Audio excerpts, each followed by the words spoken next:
like I'm on the ball today. I even felt exempted from the law today. It's like this revelation dawned on me. It's so amazing, help support the cause. I get everyone involved. I feel like I'm on the ball today. I even felt exempted from the law today. It's like this revelation dawned on me. It's so amazing, help support the cause. Woo! I love that song. Good morning. Happy Wednesday. I am absolutely dancing every time that song comes on. Welcome to episode number 956 of the Nudelberg Daily Huddle. If it is your first time, my name is Jake Nudelberg, the director of success and the new pilot that gets to host the shows after the last few weeks. Joined today with Lori Salarillo, the CEO of Junior Achievement of South Florida, and as always, running the board, Shay Money, the director of Making It Happen. How are you, Lori? Welcome back to the show. I'm awesome. Thank you. Yeah. I'm up in New York. You're up in New York. What are you doing in New York? So that's a virtual background, right? It's a virtual background, but I thought it looked kind of New York. I was going to say, it works awesome. It works. It actually does look a little like my uncle's house that I'm staying in without the piano. But where are you and what are you doing? So Patrick had an opportunity to go to a sleepaway camp for adults with intellectual disabilities. There he is. And so we flew up together, staying at my uncle's house in Westchester and Pleasantville. And then I drove up to the camp in Albany, getting to spend some time with family. This is my dad's side of the family. Going to go see some other family today. So it's just really nice. And the weather, oh my gosh, look at my hair. There's no humidity. Humidity. It's hot though, right? It's between 85 and 90, but okay. It doesn't feel like that because there's really no humidity. It's funny. It's great. I'm doing some traveling myself, obviously leaving tomorrow on my European, escapade. And I looked at the weather in London and it's like a high of 73 with a low of 55. They have a heat wave. They have a heat wave. Yeah, look, and so I did read an article because I made a comment about it. And so if there are any British people that listen, I'm sorry. But, they don't have the best AC systems in Europe and stuff like that. And actually, I don't know if you've seen, but the Olympians, especially the Americans, are bringing their own air conditionings when they go to France to play in the Olympics because of how bad the air conditioning is there. So if we're thankful for anything in this country, it is that. But love those pictures. Patrick looks ecstatic. I'm sure he's having a blast. I spared you guys. So I took a video while I was driving up there, but I was watching the road but holding the camera, and he was practicing Frank Sinatra songs for the talent show. So I spared you all. There is zero doubt that he is going to be the life of the party at that camp. He will fit. Oh, by the way, I don't know if I put that picture in there, but there was a picture. They send you every day a photo gallery. There was a picture of him in there with his arm around some really pretty. Probably one of the counselors or whatever. And I said, no doubt Patrick found the prettiest girl. Don't worry. He does not struggle in schmoozing and being, listen. A ladies' man. He is definitely your son, And so Jason Boone is going to London. I'm actually just going to miss you. I'm only in London for 24 hours, just a quick pit stop to see some friends. Sherry Cedar, welcome. Patrice, Michelle, thank you guys for being here as always. The party rolled on yesterday. The Florida Panthers, in true, I would say, Broward County fashion, took it to the South Florida beach, Fort Lauderdale Beach. I heard that they were at Elbow Room, which is on my normal jog route. And so sure enough, at 9:30 in the morning, I was joined with 10 other Panther fans cheering on Matthew Tkachuk, partying, drinking beer out of the cup, pouring beer on us. And then ultimately, Shay, do we have the video of what he ultimately did with the cup?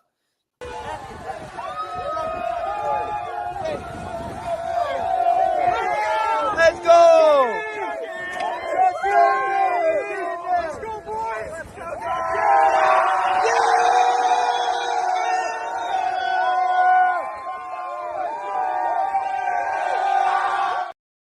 I don't know any other sports team. We've been fortunate to see some championships down here that would jump into the Fort Lauderdale beach, in the ocean with the Stanley Cup. The cup is everywhere, and they are making the city feel a part of it, which is super cool. They are sharing in it. literally every player is out and about talking to people. I don't know if they're ever going to sleep. The parade is Sunday and it's down the beach. Jonathan Harris, it is the coolest thing I think I've ever seen up close. I mean, everybody's taking beer shots out of it, carrying it around, going nuts. And they don't do that with the Lombardi Trophy or the Larry O'Brien Trophy. Well, Brady almost did. Brady almost put in the Tampa Bay. Brady, yes, so they are going to go down to A1A. So if you are here on Sunday, go support them. They are Fort Lauderdale's team, and it definitely does feel that way. So it was cool to party. I'm glad that they're still enjoying themselves, but we're going to enjoy ourselves today. Let's get to some wake up music and get into the content.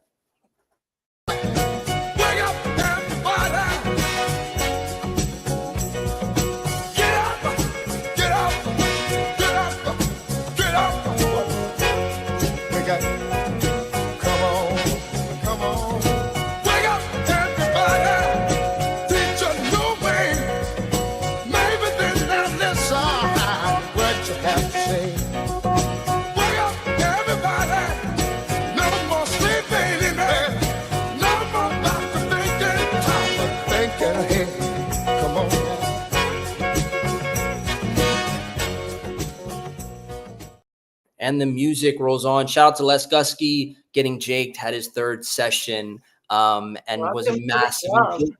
I remember you starting this exact same way. And by the third, you were like, oh, that felt better. That felt, and it's an instant thing to wake up the muscles, less tight, rejuvenated mentally. So it's cool to see the first couple go, or happen and see that. As we do on the show, we start with a daily thought and an affirmation. I love today's because I think it sets the tone. Lori, as a leader, can you read this? Absolutely. I cultivate a positive and supportive environment where my team feels valued and empowered. I actively listen and encourage open communication, fostering a culture of trust and collaboration. By recognizing and celebrating each person's contributions, I help create a space where everyone can thrive. Isn't that what we all should do as leaders, right? Is not make it about us, but make it about them and your people. I was talking to a girl last night who has a job interview, and she's interviewing with 8 associates. She's gone through the first round and now she gets to hang out and really learn what the culture is about. And so it was interesting to see her dissect how she was going to do that, and so as leaders, I think you try to create this culture where your people embody what you want. And when you put people on the outside around them, they should embody everything that you want. And me and Mark talked about it yesterday with Netflix's core values, but as a leader is creating that environment. And I think we're going to talk today about Zoom and being on camera and how that helps you. But it is the season of traveling, right? People are all over. And I don't know if you heard about this quiet vacationing or it's I've not heard of. So I might have messed up the term. Okay. And I didn't even mean to get here, but the thought just popped in my head about people aren't actually taking PTO anymore because so many people are remote and can work remote. They're not telling people that they're going on vacation and they're kind of just operating. And so employers are getting frustrated by that because they think that it's not a focus level, right? And I'm under the belief if you do your job, like there is a standard that should exist for you doing your job, wherever you do your job or however, or whatever time you do it. And now everybody argues there are the certain industries that you have to work 9 to 5 and be available. I understand that. But for the industries where you can get things done and then do whatever you want, I don't see a problem with it. And I think that there's this culture still that is existing after we've come out of the pandemic of this distrust that exists between employers, employees, and taking trips and not being honest and not fostering a organization of open communication. Before we dive into that, there is a funny video I want to show about out of office messages because I'm going to create my out of office message soon. And so just play this video today and show some funny ones.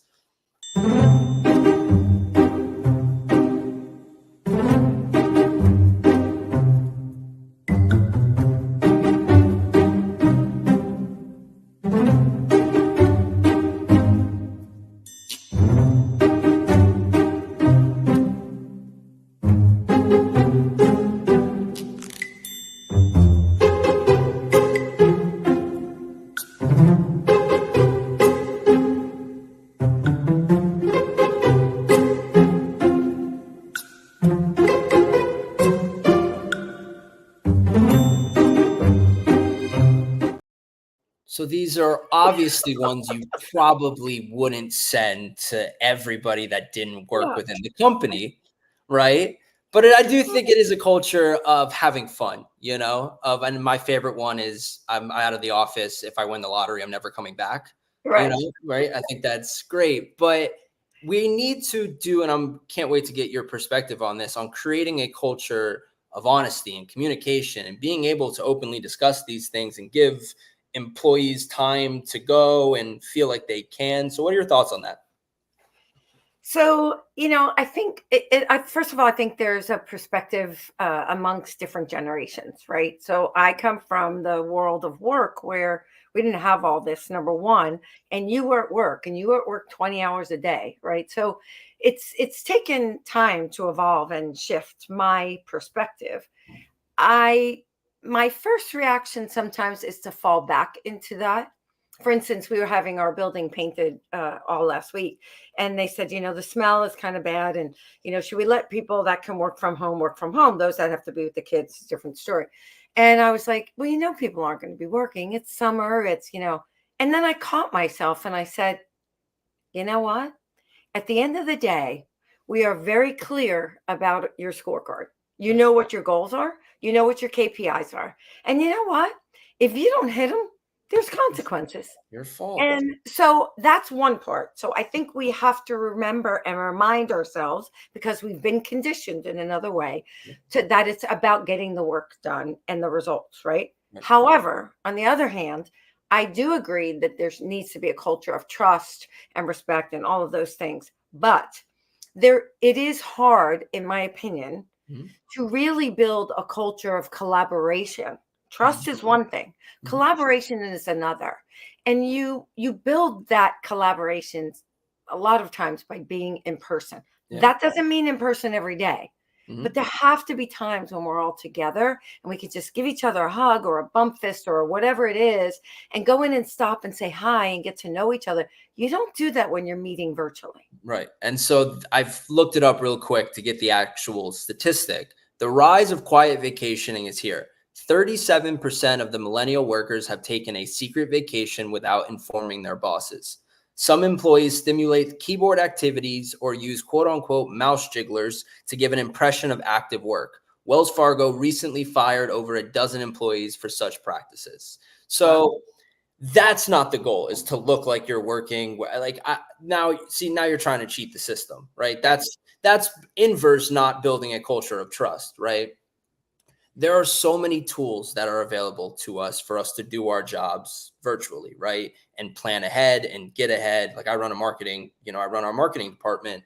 Everything is planned out for weeks, right? And I didn't stop doing the work because I'm going away, right? And it's setting up the system for it to run or passing it to somebody else who can help in the week, right? And passing that the work doesn't stop and still does, but you can still kind of get away. But the original part that we were going to talk about, and you even said the collaboration, was that people are using virtual meetings at a higher rate than even the pandemic now, which is crazy. I think the return to office mandate is struggling, right? I don't know that anybody wants to be in the office 24/7 and won't take jobs if they do.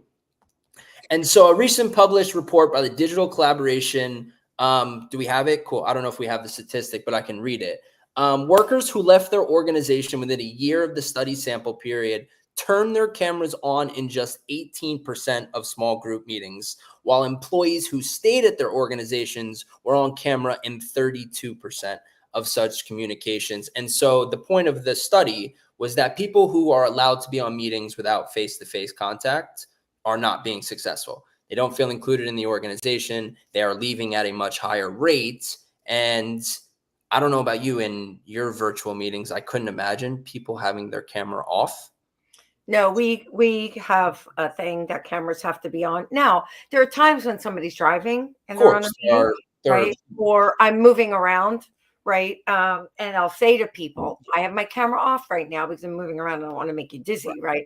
But we pretty much want you on camera because you're not paying attention when you're not on camera. Sorry. And we're all guilty of it, including me. Don't get Steve Nudelberg started on cameras being off. Listen, we don't do in our virtual presentations. We won't do a virtual presentation unless they turn on their camera. Right. It's something that we write into our contracts. We want to see your face. We want to make sure you have some skin in the game or paying attention, because it's so easy to wander off to play on Yeah. the different tabs that we have, the amount of different dings, not using, do not disturb. And there is the head man right there chiming in. I think that was supposed to say bullshit. So Bullshit, I think. sure, but I'll just finish the sentence for him. But it gets back to just being, look, and with virtual meetings, you can overdo it. You can have an overwhelming amount of meetings, and so this study does suggest that every businesses of every size would benefit from minimizing unnecessary meetings to give employees more uninterrupted focus time during the workday. There are a million tools that we can use to give visibility into people's work. There are daily wrap-ups you can send to your direct reports and vice versa, in order to allow maximization of work, which then gives more time for vacation. Melissa says it, and it's true. Even people who have their camera on, I can see them typing and looking at another screen. Okay. Yeah. It's like, come on, and again, it comes down to, and Sherry said it earlier in the comments, it comes down to mutual respect. Right. I'm up here in New York. I said, I'm going to be working Monday, Tuesday, and Thursday. Wednesday and Friday, I'm clearing my calendar and I'm taking PTO.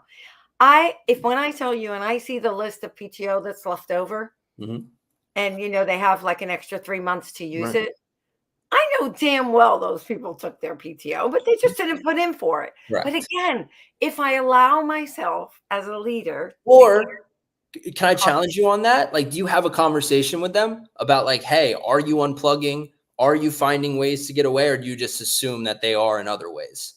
I assume most of them are in other ways. And by the way, somebody asked me, well, why do you not let them carry it over forever? Why do you force them to use it by a certain time? I said, because I want them to take vacation. I want them to go and unplug.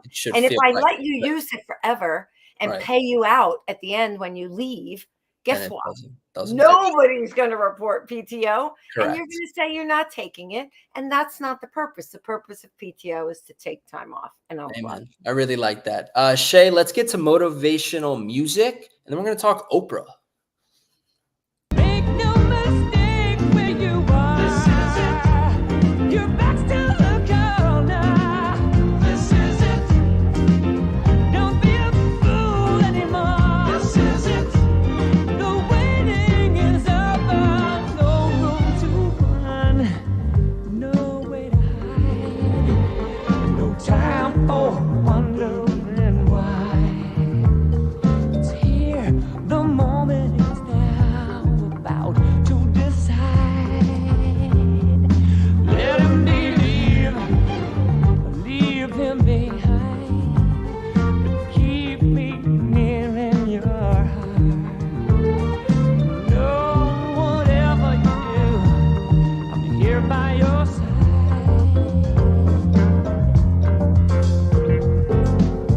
You said that maybe it's over. What if you don't want it to be? For once in your life, here's your miracle. Stand up and fight. This is it. Make no mistake where you are. This is it. Yes, Michelle, I am going to I'll be in Italy and Greece and Croatia. So this is all the music that I'll be listening to, is good vibes. So Oprah says your success, fulfillment, and happiness come down to how you answer these two simple questions. Lori, can you do the honors, making you read a lot today? You want me to read the whole thing or just the Sure. questions? Read the whole thing. But don't worry about being successful. Strive for the truest, highest expression of yourself, and then use that expression in service to the world. If the paradigm for which you see the world is, 1, how can I be of service with my talent? And 2, how can I be used in service? I guarantee you, no matter what your talent or offering, you will be successful. I love this. And she goes on to say your own definition of who you are, or of who you not just are, but wish to be, is important, because we all have to make a living, but we need to also live life. And I know my cousin Scott just said it with the work-life integration. If your job isn't fulfilling you, I don't know that you're going to be able to sustain it for a very long time. right? Or if you do, you're not going to be very happy. And so let's unpack these a little bit. The first one, and I'm going to pull up the picture again. How can I be of service with my talent? Break that down, what that means to you, and how you try to do that in your daily life. Yeah, I think, again, I think it's using your skills, your attributes to do what makes you happy, right? What's your why?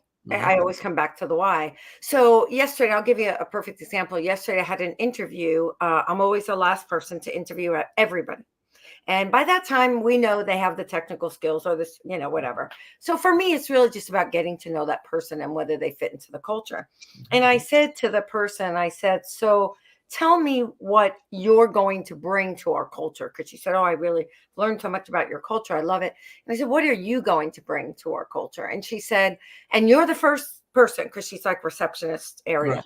And she said, my attitude in life with everything is to always have a positive impact on everyone that I meet, right? We don't know, somebody's having a bad day, not having a bad day. My intention is always to make them smile and always to make them feel good. Right. And I thought, wow, okay, I haven't heard anybody really say that in an interview, and you could tell that it was authentic.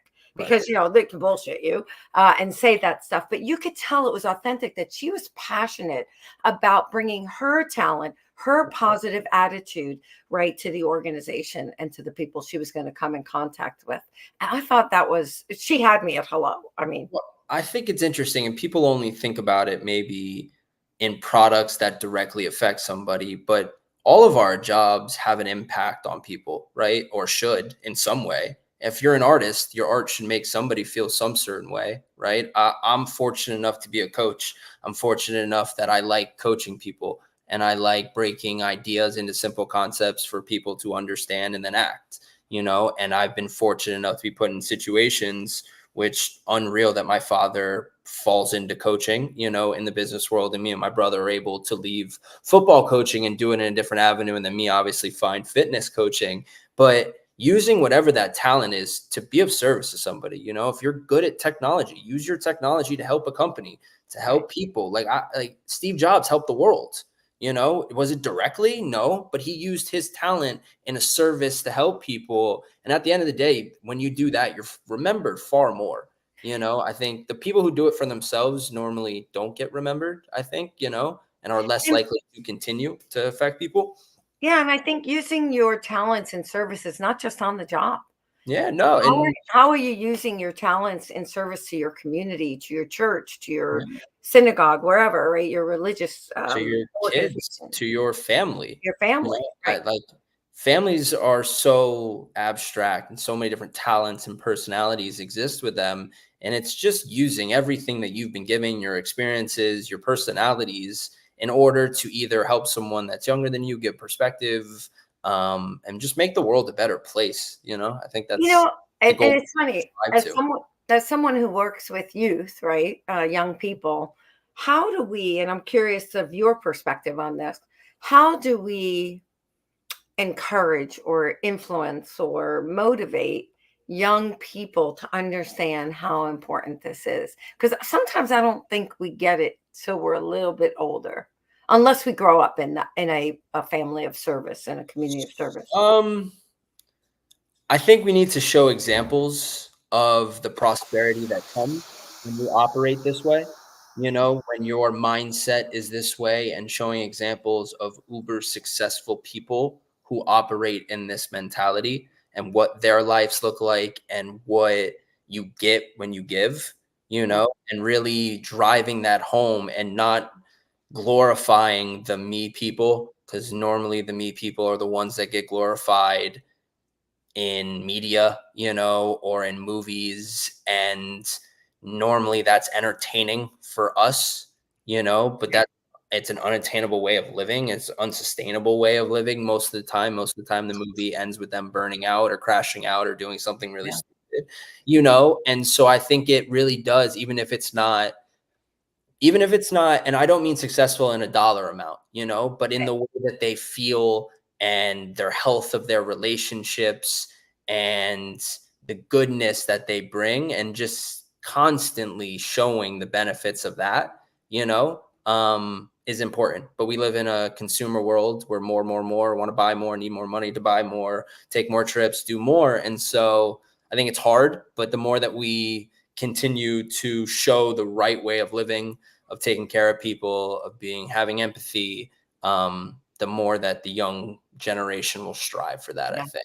And I'm hoping, I was actually going to suggest to you guys that we do this on a show one day, because I'd like to say content once in a while.